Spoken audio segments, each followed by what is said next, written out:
Hello and welcome to More Than Footy, your official Sydney Swans podcast brought to you by Bing Lee. I'm your host, Tom Chadwick, and joining me for 2026, co-host Andre Cupido and co-host Tommy Papley. Paps, welcome. Boys, thanks for having me. It's good to finally be here. I feel like it's been a big build-up, Paps. Been talking about this for a long time, mate. Yeah, we have. Good to be here, first episode. We'll nestle in and we'll get better for the run, but absolutely. Speaking of nestling, it looks like you've just come from a massage. Your noggin's a bit red. Yeah, our massage got the double today, which is good. Now, Lavella was, she's the number one masseuse in town, at the club, around the area, but yeah, it's good. Do you get to choose who, do you have like a preferred like massage therapist who knows like yeah, how you get about it? Yeah, Lavalla's the best. Hopefully they're not all listening to this, but yeah. Span a bit. I thought Span would be up there, sure. No, Span's the physio. Oh, true. Yeah, okay. Lavalla's the best, then Holly. Yeah, okay. Okay. They're the ones you sort of want to get in early because it's first in, best dress, so it's good. How are you coming along, mate? Are you going okay? Yeah, good. I'll be playing this week, which is nice. 60, 70 minutes.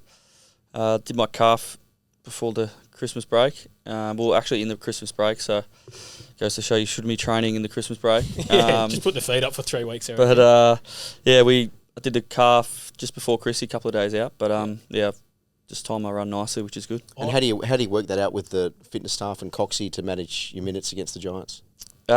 Sort of obviously been building from probably since the new year. Sort of that was our target to play the first practice game against the Giants, and we mapped it out. I'll play probably 60, 70 this week and see what happens with the Blues and see what minutes I get if he picks me. Not sure. I heard from the grapevine he just danced too much at your own wedding and then just pulled up a bit stall. Lame. After marrying Annie. That must have been a good day though. Yeah, that was a good day. Feels like a fair while ago now. It's 3 months, no longer. Yeah, it was early November, day before Derby Day. Who was best on? Funny about that, day before Derby Day. Coincidence? Who was best on? Tommy McCartan was pretty good actually. Was he really? Because like the wedding, it was more a 3-day sort of festival. Okay. Wedding was good. Night before was good. Didn't get to bed too late. Has life changed at all since becoming married?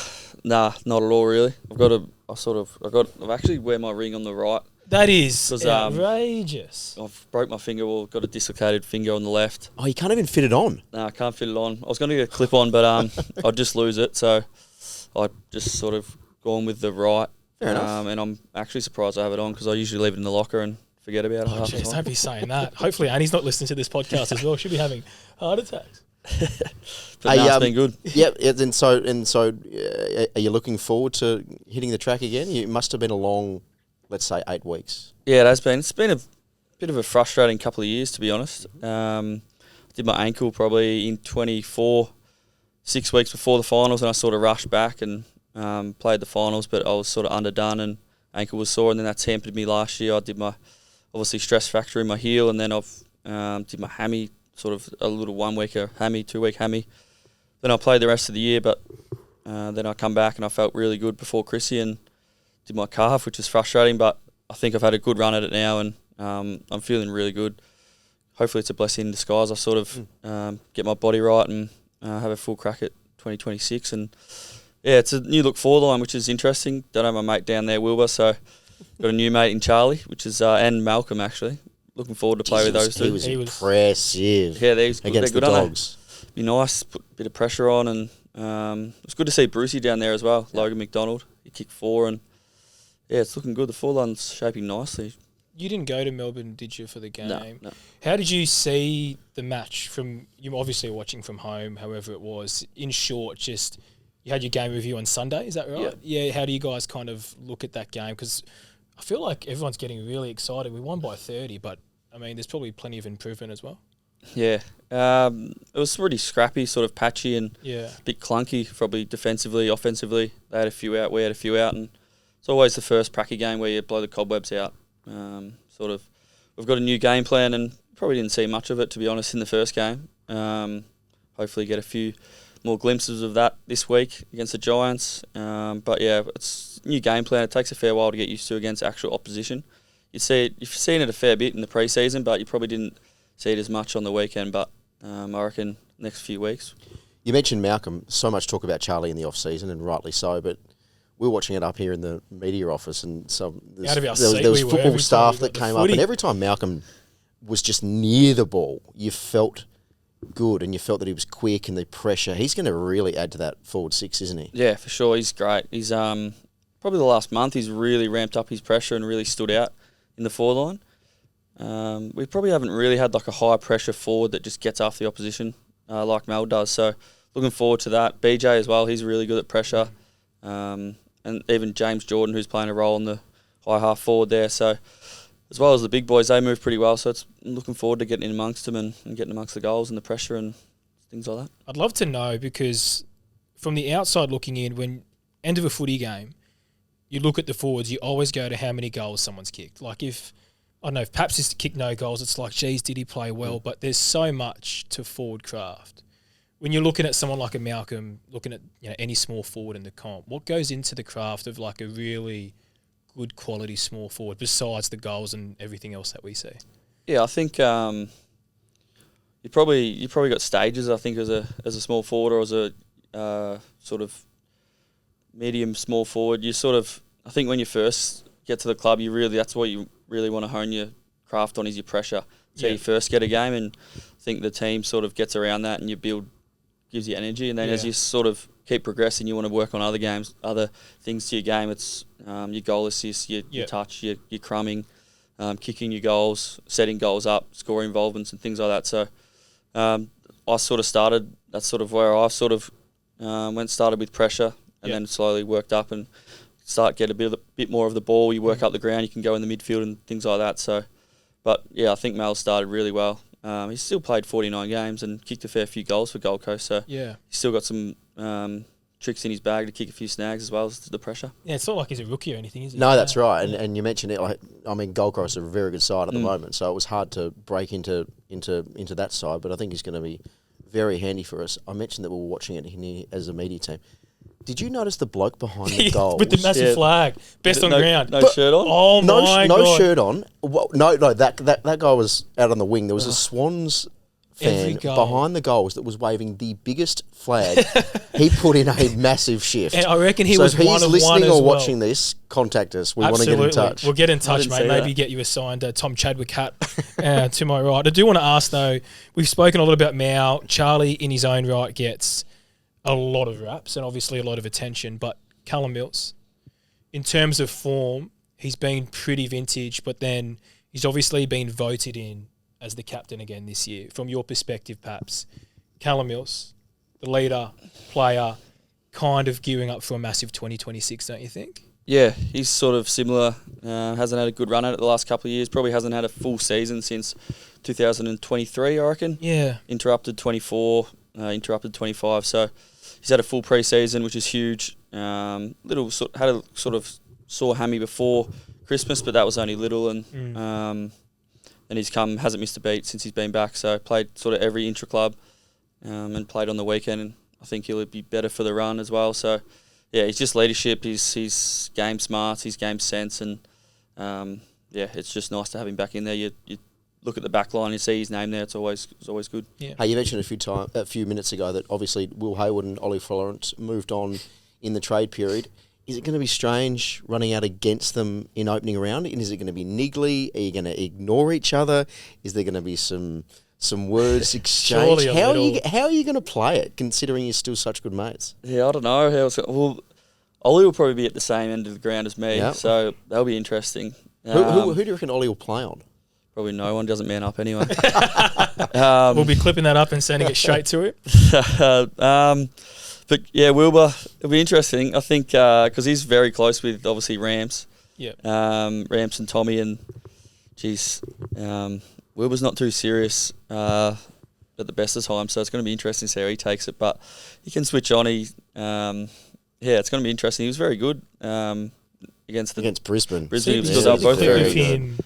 Yes. He chunned the chase down. Yeah. The vomit on the wing. Vomit. Yeah. He did that a bit, didn't he? Here sometimes. Yeah, his guts are weak. Yeah. Even when he drinks, he spews up. So, but yeah, looking forward to that. It'll be interesting. I'm not sure how they'll play it. I'm sure all boys will be very nervous. Charlie, Wilbur, and Ollie. So, yeah, looking forward to it. It'll be good. Bit of chirp, of course. I just want to ask a bit more of a serious question now that we've got new faces. There's been a game plan change. Now, we're obviously not going to be giving the X and O's any insights into the game plan as such for 2026, but it's been mentioned and spoken about. How do you guys go about that? Like, does it kind of like coaching staff bring in a game plan and get your ideas? How does that unfold behind the scenes? Yeah, I think obviously at the end of the year there was a fair bit of change in the list and the coaching staff. So I think the coaches probably went away before pre-season. They sort of work out what they want to do with the game plan. Obviously when you bring other coaches in, it sort of gives you new ideas of what so obviously Lades and Goody have been at Melbourne and Giants, so you take some of their game and they also can say what they like about our game and what we do really well and what's hard to play against. So they've obviously kept some majority of the stuff. It's probably more a bit on the attack that we've improved a little bit and tweaked. So yeah, looking forward to it. It is a lot of education this pre-season, probably the most I've ever really done. Probably 10 years in, so a lot of education, a lot more coaching staff as well, which helps with meetings and stuff like that. I think with Goody and Lades and even Mal as a development coach, they're very good teachers of the game. So the boys have learned a lot in the pre-season. You mentioned the coaching staff. Coxy had a mini break when he went to Perth to charge up WA. Did you watch the Origin? You were Origin fan. Obviously, you grew up in Victoria. Would you love to pull on the big V? Yeah, I would love to. Didn't quite get a gig. I don't know if Scotty's watching. I'm good to go next year, mate. Hopefully I'm not injured. But after he kicks 50 this year. Did you watch the game? Yeah, I did. It's very good to watch. It's good standard. It was lightning quick. Yep. Would have been perfect to play forward. Would have been great to see you just on a platter. Line up alongside Toby Green, I reckon. It would have been actually quite nice. You guys can be nagging the opposition instead of each other. Yeah, it would have been good to play with Toby and even Butters and those guys. Obviously had a few good mates as well in Darcy Cameron play for the opposition. So, and obviously Chatty for WA. So, it was good to watch. They played it in the right manner, and I'll be shocked if it's not back next year, but see what happens. So how do you think it should form? Do you think it should be a case of, rotating sort of potentially next year SA Victoria, and then, or is there an Allies component, or do we go back to WA Victoria again? How would you like to see it next year? Yeah, I'd do Victoria versus SA. Mm-hmm. I don't think you'd get the same buy-in if you did the Allies. Yep. Just because of WA is such a big state, and they're so passionate about their sport and their state, which is huge. And I think SA is probably the same. You chat to any South Australian boys. My mum's South Aussie, so she loves her South Australian. She must be lovely. But I think SA's got some great players as well. Yep. So I think that'd be a great match. And obviously Adelaide, SA, love their sport as well, so they'd pack out the Adelaide Oval. You might be too young, but I grew up especially in the 90s, and when I was a 8 or 9 or 10-year-old. About a 15, 20-year-old. There we go. Right, and I remember going out to the 94 game, and I must have been 8 or 9, and it was SA Vic, and it was the likes of sort of Gary Ablett Senior, Paul Roos, Leon Cameron was playing for Victoria up against SA. It was like McGuinness, McDermott, Modra, Kernahan. I used to have a dog named after Modra. Tony Modra. Moddy, we used to call it. I reckon he was the most natural, talented footballer I've ever seen. We did some numbers. He kicked including when he was playing in the Sandful, 700 goals in 200 games or something. Well, he kicked in his second year of AFL, which was 93. He would have kicked 129. Yeah. And that was in the year that Ablett kicked 100, Dunstall kicked 100, Horse would have been around, didn't kick 100. But that was a great era. And that was when Origin was just at its absolute best. And did you know that Rugby League took State of Origin from the AFL? Apparently so. And they've grown it into what it is today. I think it's got legs to come back. You just need the players' buy-in, which is probably there.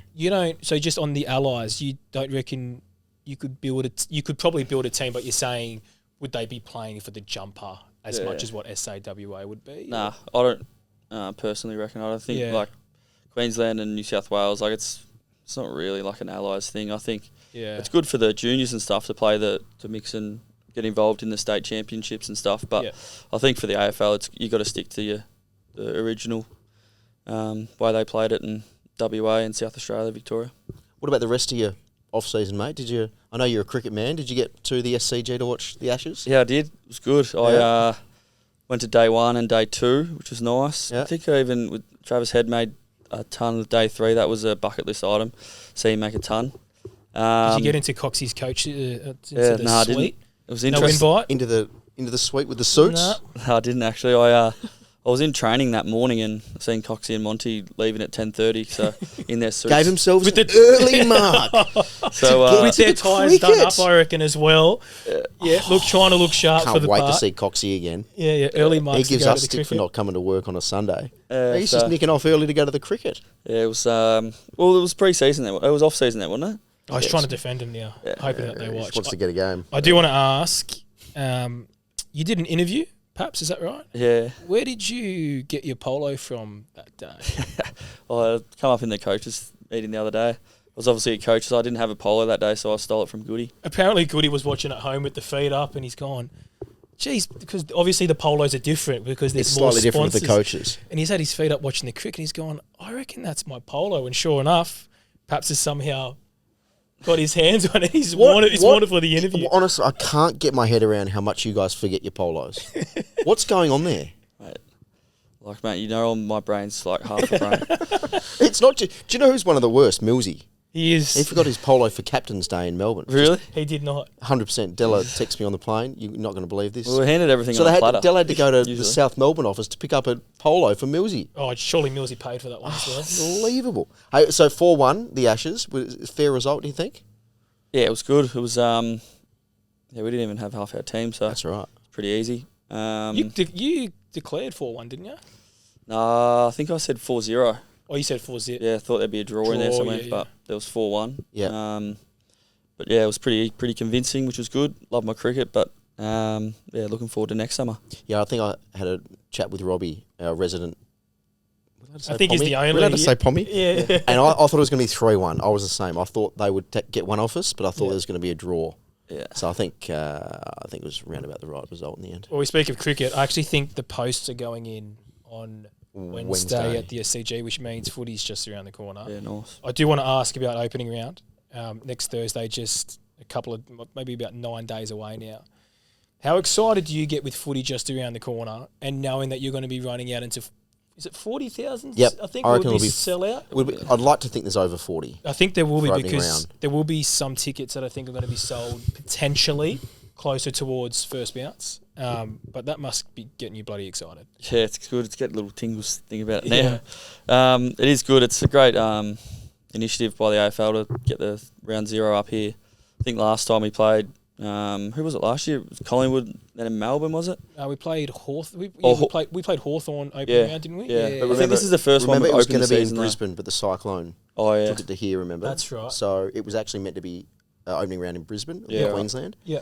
Then us a couple of days later, but then obviously the cyclone meant that we opened the season. Yeah. Yeah, so is this the first year we're actually the first game? Nah, 2 years ago. Oh, did we? That was against Melbourne. Melbourne, so, yeah. Yeah. So, Got the dub. yeah, it was good. I think, looking forward to it. It's going to be a great game. I think the hype around it all with Charlie and Will and Carlton and obviously Ollie as well. There's nothing better than packed SCG. Footy's back and looking forward to it. Should we ask about Charlie? I mean, everyone talks about him, and he's obviously two-time Coleman medalist, All-Australian. Rooster. Yeah, good-looking rooster as well. That helps. But what's he been like around the footy club? Maybe not just from like a Charlie Curnow, the footballer perspective, but just around the boys and the influence he's had on the playing group, mate. Yeah, he's good. He's pretty cruisy sort of fella. He's a bit of a surfer and nothing much phases him. Funny fella. I think he's got a great balance of like, so we call it like, I think work life, but on the field and off the field, like he's such a competitor on the field. I think he's best mates with like Tommy and Rams, but then when he'll go train in pre-season, he's whacking them and vice versa. So I think that's what you see when he plays as well. Like he's such a like kind-hearted sort of bloke off the field, but then when we'd play him, he's so ruthless and just competitive and would, to be honest, pants us a few times. So I'm looking forward to be on the other side of that. Yeah, when I was... Oh, okay. God. We're on. What's that, mate? Our producer, Peachy. Oh, here we go.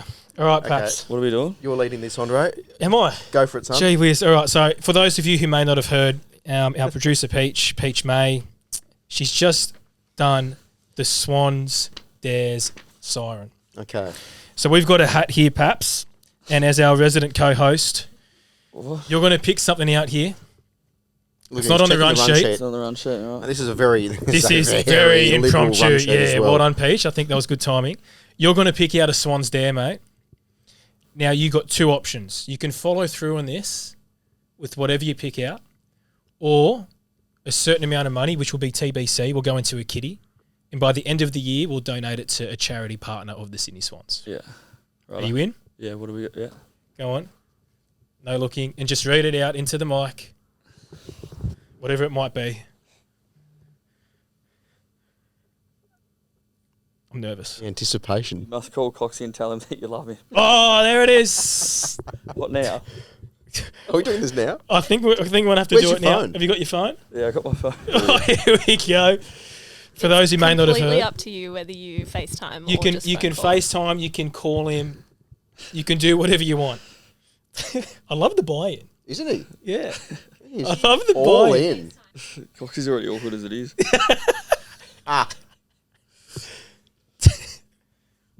I'm nervous. I got butterflies. I'll I just say, think secretly Chaddy wanted to do this. G'day, deal. mate. Just ring you, let you know I love you, and then hang up. Yeah.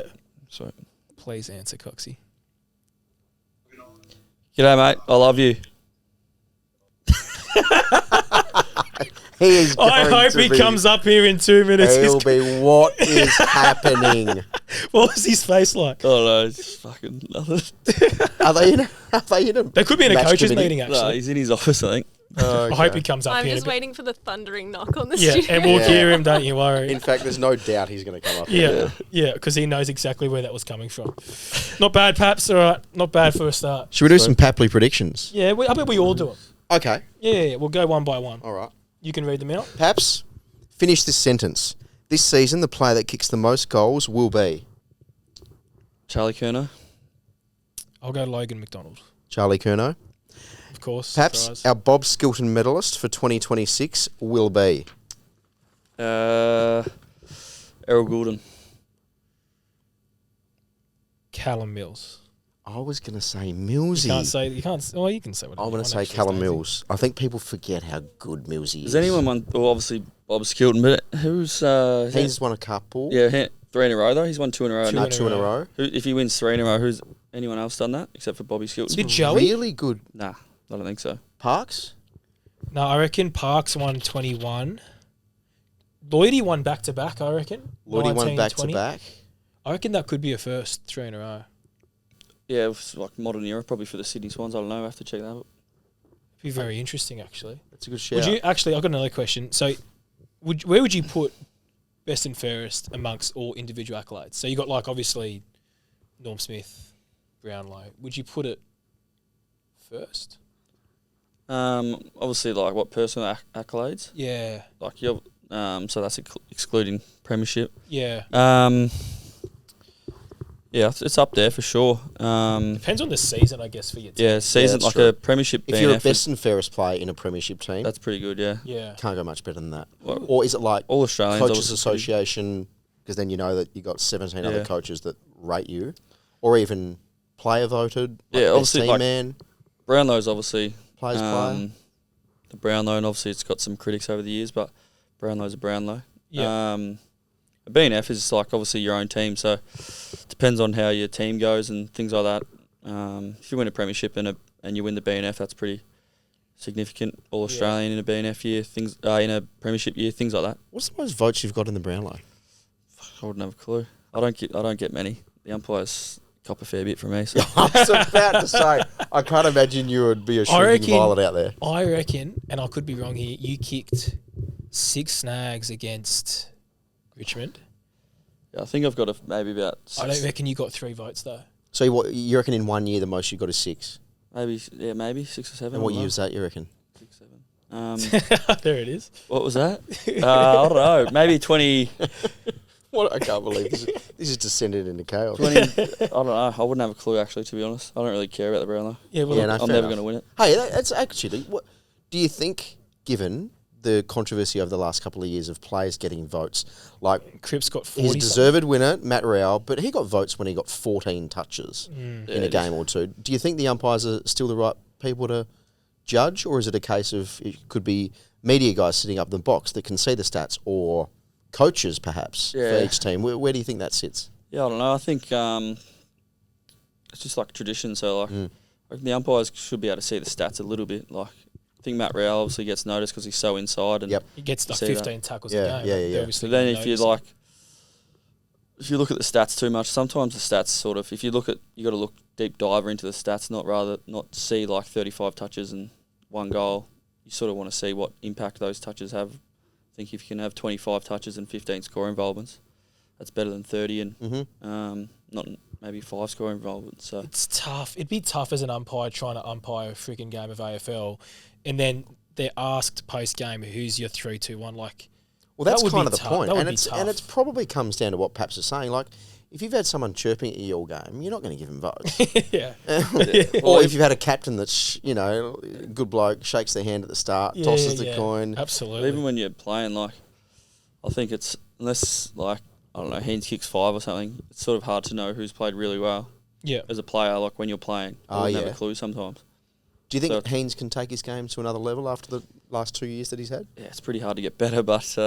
he's looking pretty good. He's looking good. Be nice to have a healthy list and give him a hand. So I think obviously with Errol back, and I think Jazzy's going to play more midfield, and a few other guys that's just a bit more healthy, that can help Haynes go forward a bit more, share the workload a bit, doesn't get tagged every week. We might have to think about Errol a bit more, or Lizard and Chad. A few boys in the team, so he's going well. He's flying. He's I think I'm biased, but I'd have him top 3 in the league, most valuable player. So it's he's a good player. Is he? Do you reckon he's better forward mid? It's hard to compare, I know, but like he's better midfielder that can go forward. Yeah, absolutely. You mentioned Jazzy a minute or two ago. He's signed on for 5 years. One of your good mates. You must be pleased. Yeah, interesting. Interesting. Why is that interesting? Interesting. Why? He's fucking, he's asking me what he should do. Obviously he's free agent. I actually asked for a trade a few years ago, and then went into free agency and signed early, so I couldn't be bothered with the media. And obviously I wanted to stay here. So, but I said, I'd wait off until he obviously got what he wanted, and then I come in probably 2 weeks later, and hasn't told me. He's doing some photo shoot with you in his Swans kit, and I was like taking the piss yelling out if he's signed. And then I walk upstairs and all the boys he signed 5 years. So didn't tell you. Didn't tell me or Lizard that he signed. Two blokes that he'd reached out to The him for audacity. advice. We have a group message that we'd send 1,000 messages a day in, and he didn't tell us. So interesting, but good on him. We speak about it a lot because Jazzy, he presents as this larrikin clown borderline, and you probably see it firsthand. His footy IQ and his intelligence when it comes to footy is second to none. Am I right in saying that? Yeah. He's a bit of a footy nerd, which is good. I think probably me and him and a few other boys, we probably watch the most footy and are right into it. And I watch nearly every game of footy every weekend. So watch a lot of vision and things like that. Same as Jazz. Jazz is always in the coaches asking questions. So he's a student of the game, that's for sure. Is there any of the young boys that have come in to the program this year, new draftees, that have surprised you with their footy knowledge, particularly some of the boys we've just drafted as kids? Yeah, it's